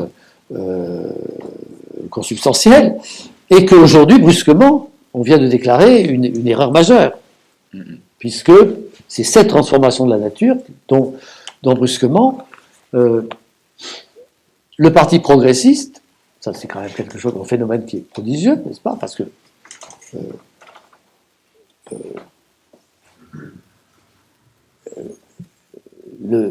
la doctrine des Lumières, la doctrine du progrès, n'a fait que chanter les merveilles de la transformation de la nature par l'application de la science moderne. Et brusquement, on nous explique que c'était une désolante erreur dont nous devons très rapidement nous délivrer et faire pénitence. Donc là, oui, Pascal est ébloui par les découvertes de la science, il participe à cette science avec passion, il entre en concurrence avec les grands de son temps, avec Galilée, avec Torricelli, il tient à faire savoir la part qu'il a dans les découvertes. Hein. Mais pour lui, la science moderne ne changera pas la condition humaine, parce que la condition humaine n'est pas déterminée par l'homme. La condition humaine se détermine à un niveau où la raison humaine et l'homme n'atteint pas, n'est-ce pas? Donc, Pascal, pendant une période de sa vie, au fond, toute sa vie, malgré tout, qui a été courte, et puis tellement assiégé par la maladie, qu'on peut dire qu'il n'a jamais entièrement cessé de pratiquer la science, même si une image un peu conventionnelle, sa sœur va dans ce sens qu'il y aurait une période des sciences et ensuite une période dévouée à Dieu, uniquement à Dieu. Ce n'est pas faux, mais c'est un peu simplificateur. Mais de toute façon, il n'a jamais, à un sens, rien espéré de la science pour le changement de la condition humaine. Et simplement, il voit en effet que c'est un motif de présomption dévastateur pour l'homme, parce que l'être humain, avec la science moderne, a le sentiment que le monde lui est offert. Le monde est offert à son intelligence et à sa technique, et que il a devant lui une conquête prodigieuse à accomplir. Et ça, Pascal dit, les hommes, par une présomption aussi infinie que leur objet, c'est-à-dire le monde infini. Donc, et c'est ça, et Pascal, là, si j'ose dire, ne marche pas dans cette direction. Il dit non, l'esprit humain peut multiplier les découvertes, mais il a, par rapport à cela, un sentiment, je dirais, grec, c'est-à-dire le plaisir de l'intelligence, le simple plaisir de connaissance. Mais il ne souhaite pas, il n'y en a aucune trace, il ne souhaite pas que la science moderne transforme notre condition, et encore une fois, il pense que...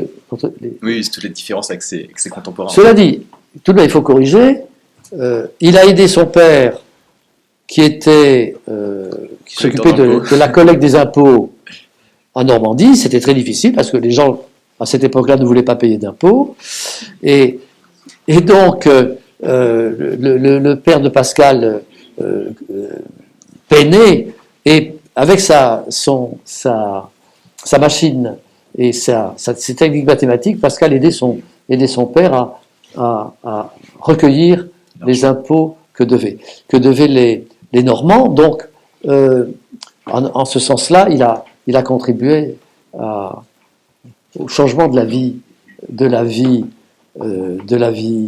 matérielle, d'une certaine façon. Je vous en prie. Monsieur le professeur, le témoignage de Blaise Pascal est un stimulant pour les chrétiens d'aujourd'hui. Il reste le compagnon de route dans notre recherche du vrai bonheur et, selon le don de la foi, notre reconnaissance humble et joyeuse du Seigneur, mort et ressuscité. Pascal a parlé de façon formidable de la condition humaine. Ce ne sont pas mes paroles, ce sont les paroles de notre très Saint-Père. Monsieur le professeur, sachant que cette encyclique a été publiée le 19 juin 2023, que votre livre l'a été bien avant, le suprême pontife a-t-il lu votre livre avant de publier cette encyclique? Non, je ne pense pas. Non, je pense. De toute façon, je pense que là, tout de même, Rome est bien organisée. Il connaissait la date du 400e anniversaire de la naissance de Blaise Pascal, donc il l'avait prévu avant la naissance de mon livre. Très bien. Sa sainteté est le jésuite par excellence. Cette méthode jésuite d'aller chercher la personne où elle est et ne pas la tirer vers le haut est incarnée dans Fratelli Tutti, dans Amoris Laetitia. Mais malgré le fait que ce soit tout ce que Pascal critique, le pape publie l'encyclique alors que son prédécesseur Alexandre VII met les provinciales à l'index. Benoît XVI. Non, son prédécesseur très ancien, Alexandre VII. Ah, pardon. Mais à l'index, les provinciales. Et sur demande de la Compagnie de Jésus. Donc, pensez-vous que le pape a vraiment lu Pascal? Je ne peux pas répondre à votre question. Je crois qu'il l'a lu parce que on a des signes qu'il lit beaucoup de choses. Il a certainement lu Pascal. Il a indiqué qu'il était favorable à la béatification, du moins qu'on envisage sérieusement la béatification de Pascal. Donc, je pense qu'il l'a lu. Et ce qu'il dit dans la lettre, c'est que ce qu'il motive qu'il propose Pascal aux fidèles, c'est que Pascal s'adresse directement à tous les hommes d'une manière particulièrement captivante, si je peux dire. Donc, il voit dans Pascal quelqu'un qui est un auteur qui est susceptible de conduire ses lecteurs dans la bonne direction. Je pense que c'est simplement cela, et qu'il n'évoque pas du tout les débats entre jésuites, jansénistes, donc il écarte tout cela, et je pense que c'était tout à fait raisonnable de se concentrer sur l'essentiel. Oui. D'accord, je vais vous demander alors de vous concentrer sur nous, ici présents, et parce qu'au début, vous aviez parlé avec la première question des gens du XVIIe siècle, mais maintenant, ma question est la suivante: notre spiritualité moderne ne va-t-elle pas à l'encontre de cet esprit pascalien? L'hypothèse de la proposition chrétienne qu'il propose ne nous dépasse-t-elle pas, chrétiens traditionnels comme progressistes évidemment, elle qui était déjà incomprise un peu au XVIIe siècle, ne serait-elle pas plus incompréhensible de nos jours? C'est une idée très répandue. Bon, j'ai dit au début, dans les premières réponses, que pourquoi je n'étais pas persuadé par cet argument, parce que, comme je l'ai dit, la foi chrétienne a toujours été difficile. En même temps, c'est ce qui peut-être aujourd'hui rend la foi chrétienne plus difficile, ce qui nous installe dans le fauteuil dont je parlais tout à l'heure, ce n'est pas la science moderne, c'est la façon dont nous avons organisé la société. C'est-à-dire, au fond, on parle d'État-providence. Donc, tout l'ordre collectif est pour faire de la société, de l'ordre collectif que nous formons, une providence continuelle pour la satisfaction des besoins humains. Donc, je crois que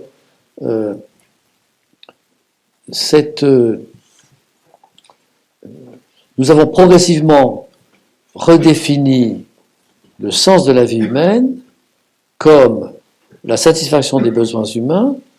Les besoins humains ont été compris de manière de plus en plus étroite, je dirais, principalement résumés par la santé et le confort. La santé et le confort, et il est évident que c'est un objet naturel, universel et très puissant du désir humain. Bon. Et donc, la vie humaine est une formule de Rousseau que j'aime beaucoup. Nous avons construit d'immenses machines de bonheur et de plaisir. Nous avons construit d'immenses machines de bonheur et de plaisir. Rousseau disait cela quand, à nos yeux, les hommes vivaient dans la misère. Donc, vous voyez déjà, il sentait, avec cette acuité extraordinaire qu'il avait, il sentait ce qui se préparait. Donc, nous avons construit ces immenses machines de bonheur et de plaisir, construites autour. Alors, je ne dis pas cela avec dédain, mais de quelque chose qui est principalement le confort du corps et de l'âme. Le confort du corps et de l'âme, c'est-à-dire qui évite les dilemmes, qui supprime la distance entre la loi et l'action, qui supprime les dilemmes moraux, qui multiplie les solutions pour faciliter la vie humaine au détriment des problèmes qui se posent à l'être humain conformément à sa condition, ou dans sa condition telle qu'elle est, si on la regarde sans œillère. Par exemple, notre condition est mortelle, et on voit bien que lorsque la société s'organise d'abord pour cacher, d'abord pour faire des efforts prodigieux et admirables pour prévenir la mort, d'autre part, ce qui est moins prodigieux et moins admirable, pour la cacher, et enfin pour, avec les derniers développements, pour la faire disparaître en quelque sorte, en la donnant dans les démarches de fin de vie, c'est-à-dire, au fond, comment nous regardons, comment l'État moderne, si vous voulez, regarde la mort n'appartient plus à notre condition. La mort n'appartient plus à notre condition. L'être humain n'a pas à négocier son rapport avec la mort. La mort, c'est un accident que l'on repousse le plus possible, et quand elle s'approche vraiment, là encore, il faut l'éviter d'y faire face, et donc, pourquoi ne pas la donner dans des conditions prévues par la loi, et qui feront que finalement, l'être mortel aura vécu toute sa vie sans rencontrer, il l'a rencontré nécessairement, mais tout est fait pour que la mort ne soit pas une partie de la condition humaine, une partie essentielle de la condition humaine. Et c'est pour cela aussi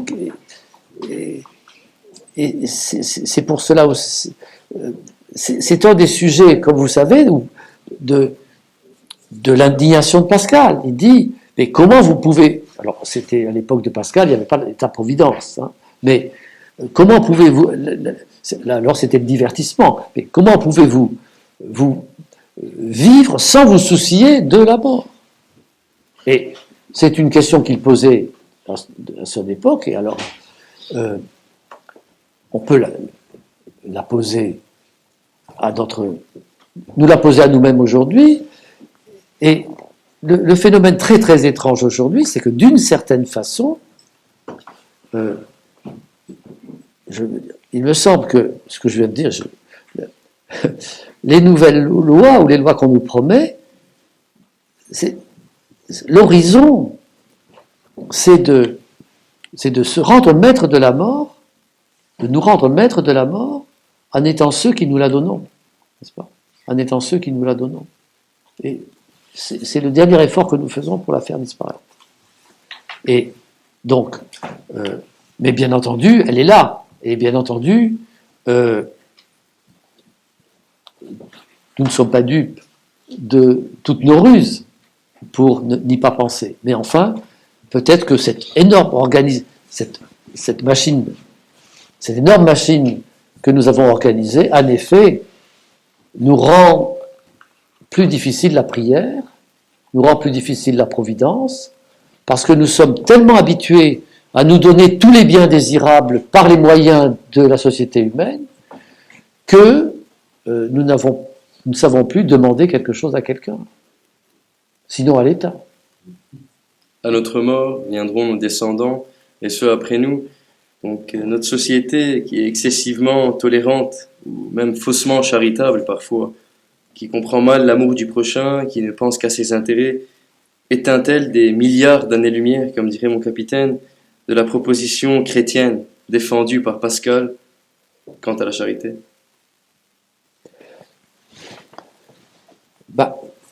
Est-ce que, je ne sais pas si nous sommes moins charitables, tellement moins charitables que les sociétés antérieures. Des cœurs secs et des cœurs froids, il y en avait beaucoup aussi. Je crois, puisque vous posez, il faut notre amour du prochain, tel que nous le comprenons aujourd'hui, c'est et repose sur le sentiment du semblable. Donc, comme nous disons, la compassion.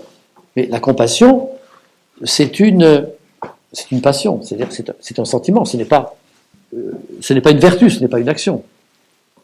Mais nous pensons que, avec de la compassion, d'une certaine façon, et le sentiment du semblable, nous allons produire la paix humaine et réunir les hommes. Il suffit d'un peu de bonne volonté et de compassion. Nous n'avons pas besoin qu'on nous dise « aimez-vous les uns les autres ». Parce que « aimez-vous les uns les autres », c'est un commandement. Déjà, c'est un commandement. Et donc, ce n'est pas aimable. Et ensuite, ça suppose que ça nous appelle à une action. Or, notre compassion, c'est un sentiment. C'est le sentiment, c'est l'identification, comme dit Rousseau, c'est l'animal spectateur, nous, qui s'identifie à l'animal souffrant. Et dont la misère l'émeut et il aide l'animal souffrant.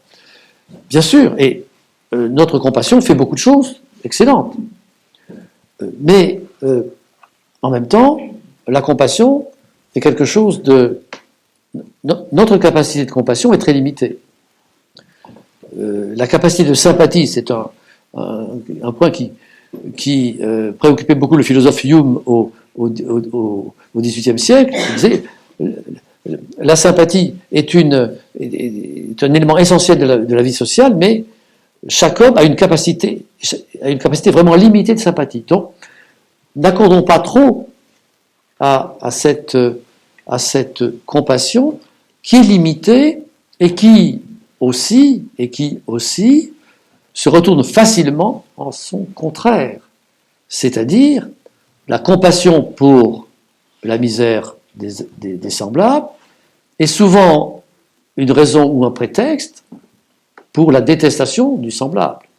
La compassion pour la misère de ceux-ci est un prétexte pour haïr ceux que l'on juge responsables de cette misère.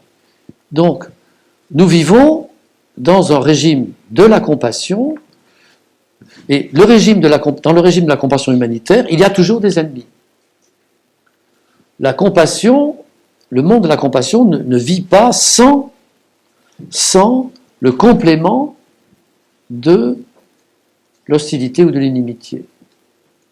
La charité, si elle est charitable, si elle est la charité, n'a pas de limite, et la charité n'a pas d'exclus. Contrairement à ce qu'on dit, la compassion a des exclus, parce qu'elle produit rapidement des exclus.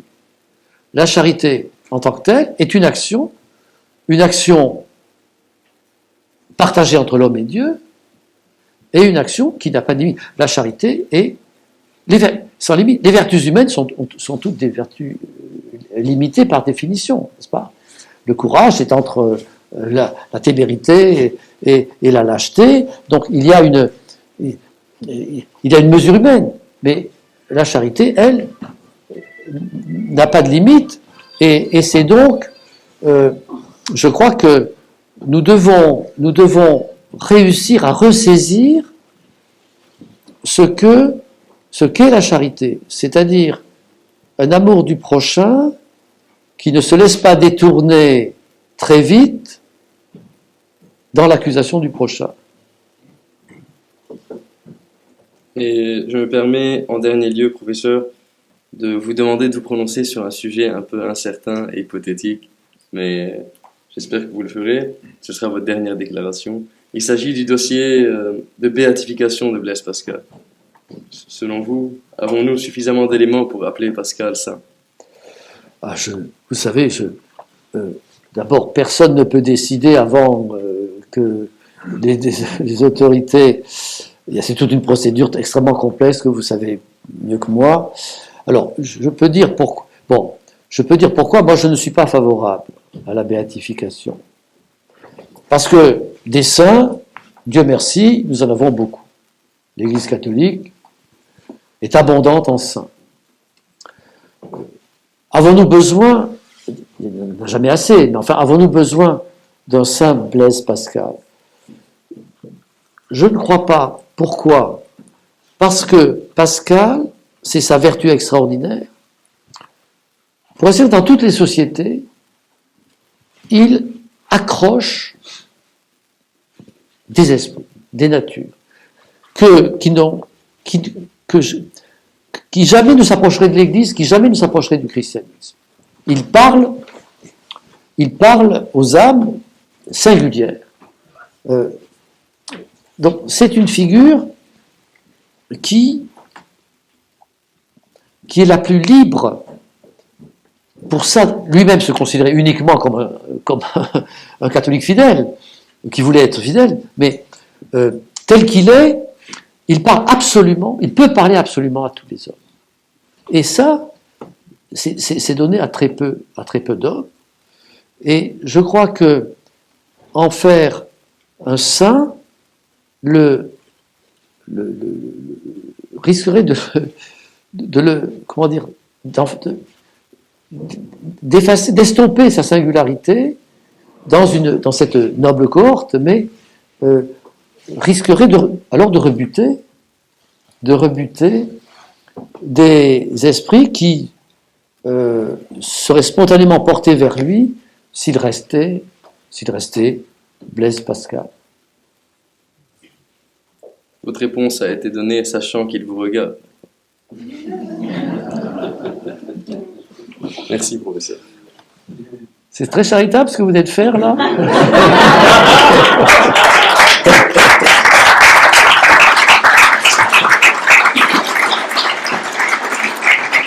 Merci. Alors, nous avons été un petit peu longs, mais je ne voudrais pas qu'il y ait des gens frustrés qui sont venus pour poser une question. Donc, je vous écoute si quelqu'un veut prendre la parole.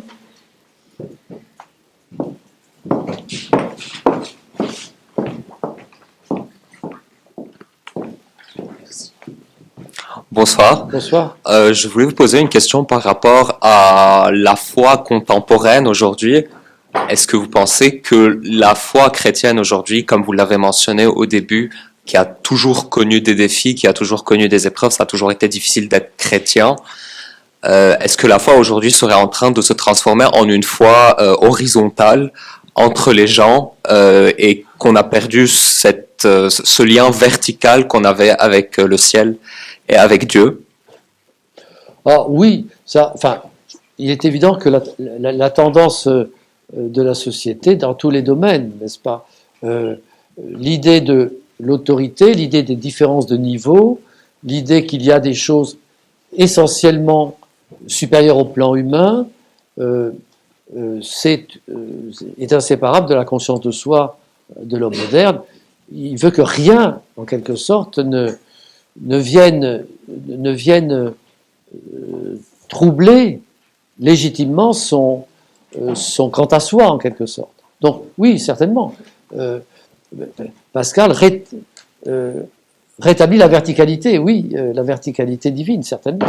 Mais de toute façon, tous les théologiens, enfin tous ceux qui ont proposé le christianisme au cours de l'histoire l'ont fait d'une façon ou d'une autre. Mais Pascal le fait dans un contexte qui est proche du nôtre, dans la mesure où c'est déjà la science moderne qui domine, ce sont déjà les espoirs modernes qui se font jour.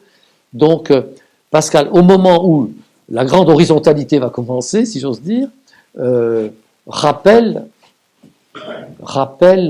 les hommes à la direction du ciel. Que pensait Pascal de l'islam? Il savait peu de choses sur l'islam. Il en dit très peu de choses. Il évoque simplement le fait que c'était une idée répandue en chrétienté et correspondant à l'expérience de ces siècles-là et des siècles qui ont précédé, c'est que il était attentif au caractère violent et guerrier de l'islam, mais il n'a rien de particulier, d'important, de significatif à dire sur l'islam.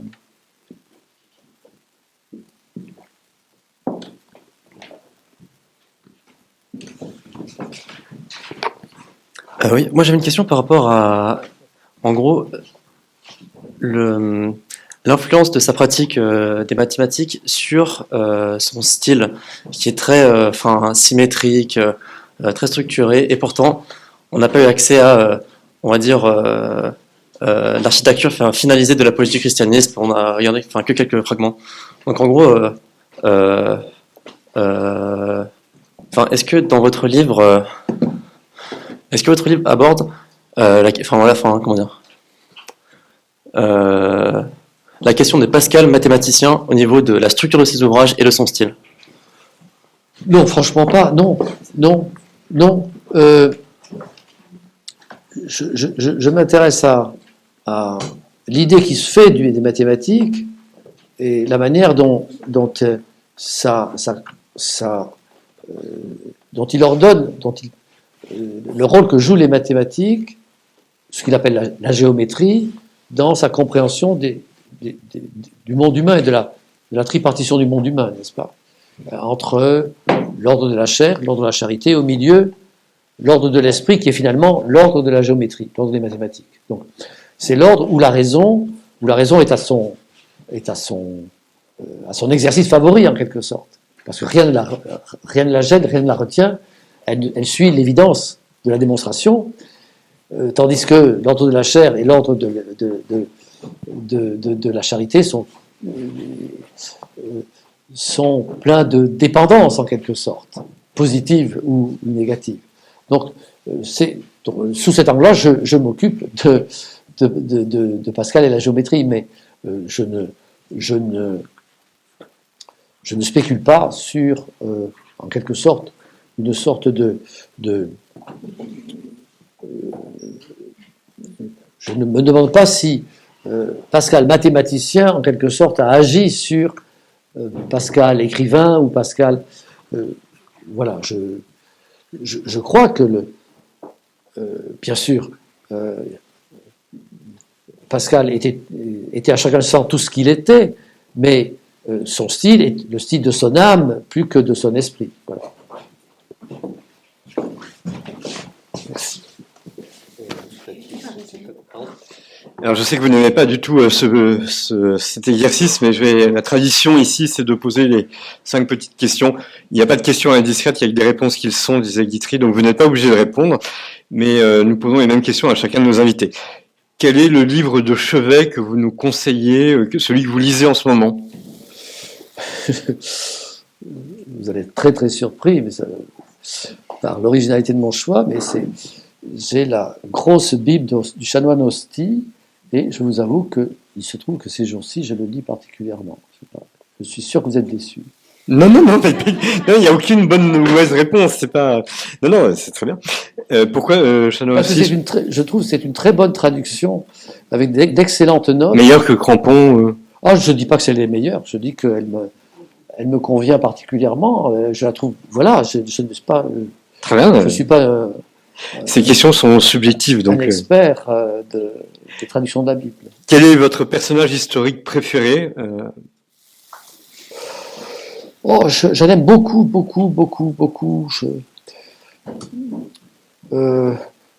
J'aime beaucoup nos rois, beaucoup de nos rois. Quelques hommes politiques républicains aussi. Les Cicéron, Pascal, César. Pascal aussi. Non oui, bien sûr. Donc j'ai le spectacle de la grandeur humaine m'émeut. Donc j'aime admirer, donc j'admire beaucoup je ne les admire pas tous, je vous rassure, mais apprendre à admirer est quand même une partie de l'éducation. Quel est le mot que vous aimez le plus? Pas forcément en français, ou en français, ou en latin, en grec. Je ne veux pas vous faire la même réponse, que j'aime beaucoup tous les mots de la langue française. Non, j'avoue que là, je n'ai pas du tout de réponse. J'aurais dû préparer une réponse, mais... C'est aussi une forme de réponse, de ne pas répondre. Quel est le trésor que vous voudrez laisser aux générations futures? Un trésor, non, je ne sais pas. Je ne pense pas avoir laissé de trésor. Je crois que, j'espère, espérer, comporte un élément de foi aussi, n'est-ce pas, comme vous savez, que ce que j'ai pu écrire les intéressera encore, leur paraîtra éclairant encore pendant quelques temps. Franchement, oui, c'est pas impossible. Et alors, puisqu'on parle d'espérance, quand vous serez face à Dieu, qu'est-ce que vous espérez qu'il vous dise?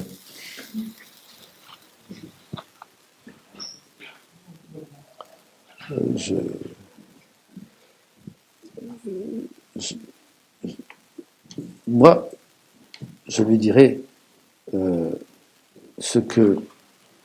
je lui dirais la prière que Pascal lui a adressée, le suppliant de ne pas en être séparé. Très bien, merci beaucoup.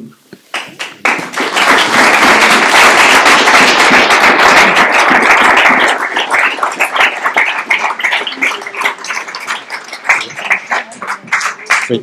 Alors, est-ce qu'on peut distribuer? Voilà, on va joindre on va appliquer ce que vous venez de dire par rapport à la prière. Donc, avant de passer aux dédicaces des livres et aux ventes au fond, à la bière pour ceux qui veulent, je rappelle que la prochaine date, d'ailleurs pour ceux qui veulent, c'est le 29 décembre, où est chanté comme chaque année par les 3 chapitres le Te Deum. Et Inès, je veux bien que tu sois avec Paul, voilà. Enfin, mettez-vous à côté de moi. Et voilà. Donc, on vous distribue une feuille avec le chant qu'on va chanter. Attends, j'en prends juste une pour moi. Merci.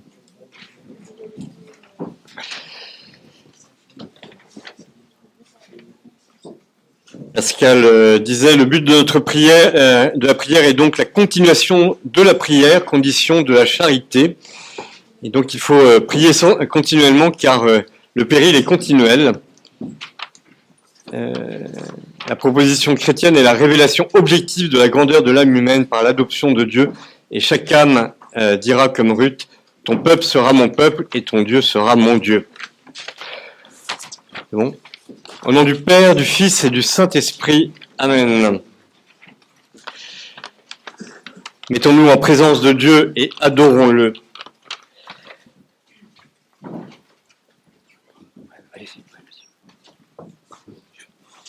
Toute nuit revit dans le silence le secret qui fit le premier jour.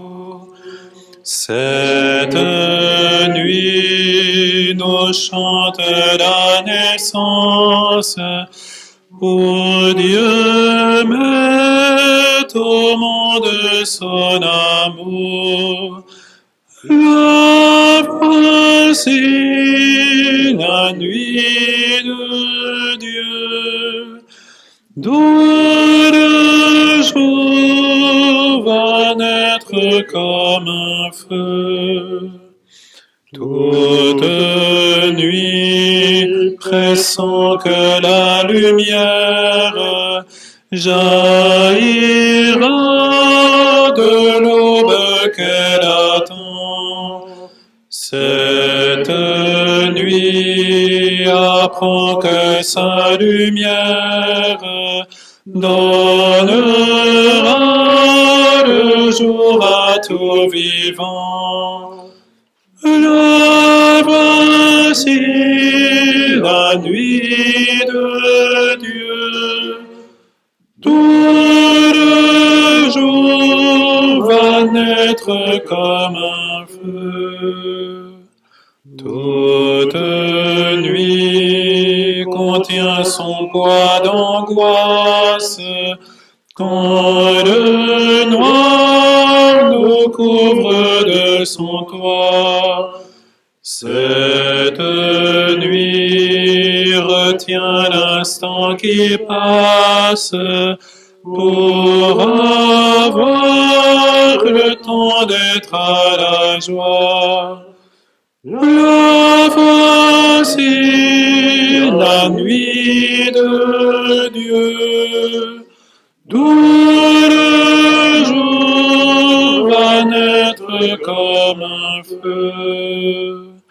Toute nuit apporte nos misères, les bienfaits du cœur reposant.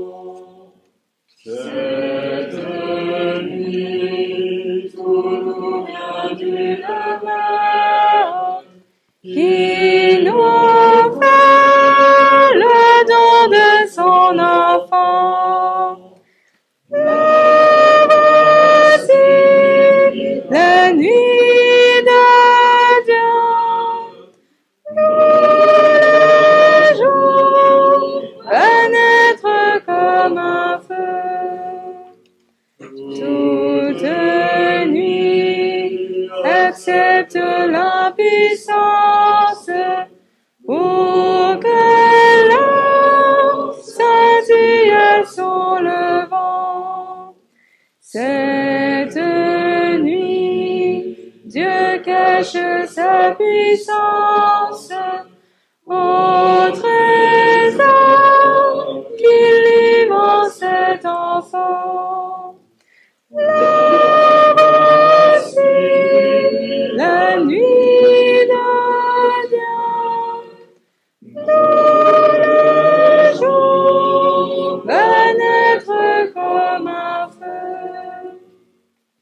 Toute nuit, c'est bien qu'on chante et danse, quand s'en va la fête pour longtemps.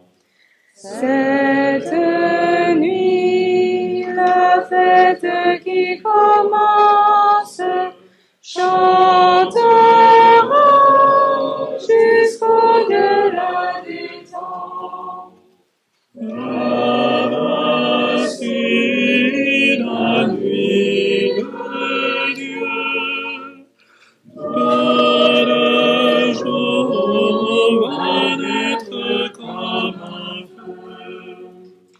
miséricorde. Seigneur, faites-moi la grâce de ne pas agir en païen dans l'état où votre justice m'a réduit, que comme un vrai chrétien, je vous reconnaisse pour mon Père et pour Dieu, en quelque état que je me trouve, puisque le changement de ma condition n'en apporte pas à la vôtre, que vous êtes toujours le même, quoique je sois sujet au changement, et que vous n'êtes pas moins Dieu quand vous affligez et quand vous punissez, que quand vous consolez et que vous usez d'indulgence, ainsi soit-il. Seigneur Jésus, par l'intercession de Marie, de Saint Roch, de Saint Honoré, de Saint Blaise, de Saint Pierre, nous vous demandons de venir bénir nos nuits de la foi, nos nuits de l'Avent, notre nuit pascale, sans jeu de mots, et surtout la nuit de Noël, la nuit de la parousie. Seigneur, nous vous le demandons par l'intercession de votre Mère, Notre-Dame. Alma Redemptoris Mater, qui per via celi portam est, Stella Maris, succurre cadenti, surgere qui colat populo, tuque genuisti, natura mirante, tum sanctum genitore, ego pius ac posterius, Gabrielis abore, sumens illunare, peccatorum miserere. Le Seigneur nous bénisse au nom du Père, du Fils et du Saint-Esprit. Amen.